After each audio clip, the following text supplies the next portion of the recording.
రెండు అంశాలకు సంబంధించి జగన్మోహన్ రెడ్డి గారి బైట్స్ ప్లే చేయడం జరిగింది. ఒకటి కుప్పంలో దొంగ ఓట్లకు సంబంధించి ఏ రకంగా ఒక్కొక్కరికి 5 ఓట్లు ఒకే పేరుతో ఒకే అడ్రస్తో ఈ రకంగా ఉండడం. రెండోది లోకల్ బాడీ ఎలక్షన్స్కు సంబంధించి మీ విశ్లేషణ ఫైనల్గా ఏం చెప్తారు జగన్మోహన్ రెడ్డి గారి దిశానిర్దేశం పైన?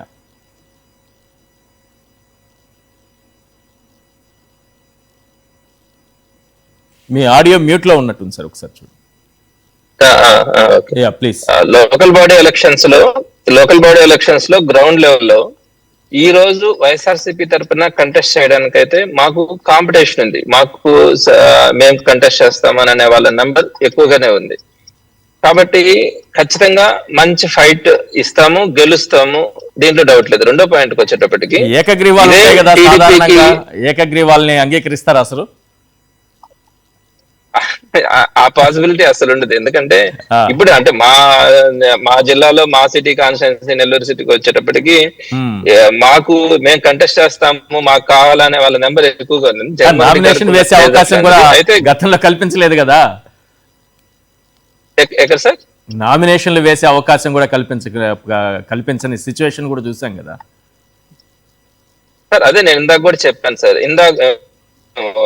మొన్న ఈ మధ్య జరిగినటువంటి బై ఎలక్షన్స్ లో 2 కాన్స్టిట్యున్సీలు లో జరిగినాయి కాబట్టి వీళ్ళు రాష్ట్రంలో ఉన్నటువంటి అధికార యంత్రాంగాన్ని అంతా అక్కడ మోహరించినారు కాబట్టి అక్కడ బల ప్రయోగం చేసినారు కాబట్టి సరిపోయిందే. కానీ రేపొద్దున రాష్ట్ర వ్యాప్తంగా 175 నియోజకవర్గాల్లో అన్ని లోకల్ బాడీ ఎలక్షన్స్ జరిగినప్పుడు వీళ్ళ తాత తరం కూడా కాదు సార్ అంత బలవంతం చేయడానికి. కానీ అంత ఊరికనైతే ఎవరు కూడా వైఎస్ఆర్సీపీ కార్యకర్తల నాయకులు అంత కాన్సన్ట్రేట్ టోటల్ గా తీసుకొని 175 కాన్స్టిట్యూన్సీస్ లో కూడా వాళ్ళు చేయాలంటే కూడా పాసిబుల్ కానటువంటి అంశం. అది రెండోది.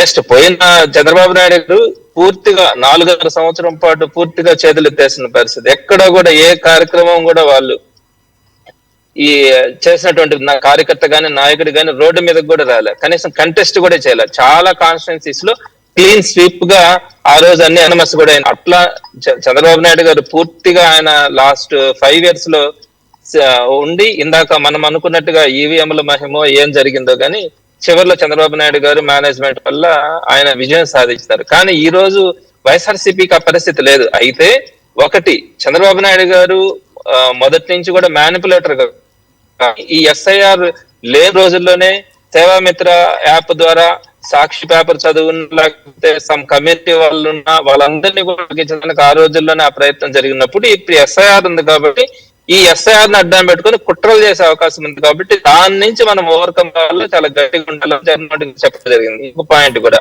అవును, జగన్ గారు ఈ పాయింట్ ని తీసుకున్నా ఒక లీడర్ ఎలా ఉంటాడు అన్న దానికి ఎగ్జాంపుల్ గా చెప్పాలంటే మెడికల్ కాలేజెస్ ఇష్యూలో ఒక పట్టుదలగా ఈయన ఏదైతే ప్రైవేటైజ్ చేయాలని ఈయన ప్రయత్నించినప్పుడు జగన్మోహన్ రెడ్డి గారు కోటి సంతకాల సేకరణ కానీ ఇవన్నీ చేసి ఒక్క మెడికల్ కాలేజీని కూడా ప్రైవేట్ వాళ్ళగా దారాదత్తం చేయకుండా ప్రతిపక్షంలో ఉండి నిలబెట్టినటువంటి ఘనత జగన్మోహన్ రెడ్డి గారు తప్పని మీకు భారతదేశంలో ఎక్కడ కూడా కనిపిస్తుంది. ఈవెన్ వాళ్ళ రూలింగ్ లో ఉన్నా కూడా ఒక్క కాలేజీని కూడా వాళ్ళు ప్రైవేట్ పరం చేసి వాళ్ళు అనుకున్నట్టుగా ఎక్కకుండా పోయిందంటే జగన్మోహన్ రెడ్డి గారిలో ఉన్న లీడర్షిప్ కానీ పట్టుదల కానీ మనం క్లియర్ గా కూడా చూడొచ్చు. అదేవిధంగా ఈ రోజు కూడా జగన్మోహన్ రెడ్డి గారిలో ఉన్నటువంటి కాన్ఫిడెన్స్, మనం రేపొద్దున అపోజిషన్ లో ఉన్నామని కాదు, కార్యకర్తలకి మీరు అండ నిలబడాలా, కష్టం చేయాలి, అది విజయమైన పరాజయమైన మీరు పోరాడండి అని చెప్పి ఇన్స్పిరేషనల్ మీటింగ్ మాత్రం చాలా మంది కార్యకర్తల నాయకులు మాలాంటి వాళ్ళందరికీ కూడా ఒక ఇన్స్పిరేషన్ అని చెప్పొచ్చు. డెఫినెట్ గా కూడా రేపు ఎలక్షన్స్ లో వైఎస్ఆర్సీపీ నుంచి ఫైట్ ఉంటుంది, మెజారిటీ కూడా గెలిచడానికి మాకు వైఎస్ఆర్సీపీకి ఈ రోజు ఉన్నటువంటి ప్రజాస్పందన ద్వారా అర్థమవుతా ఉంది సార్. Right sir.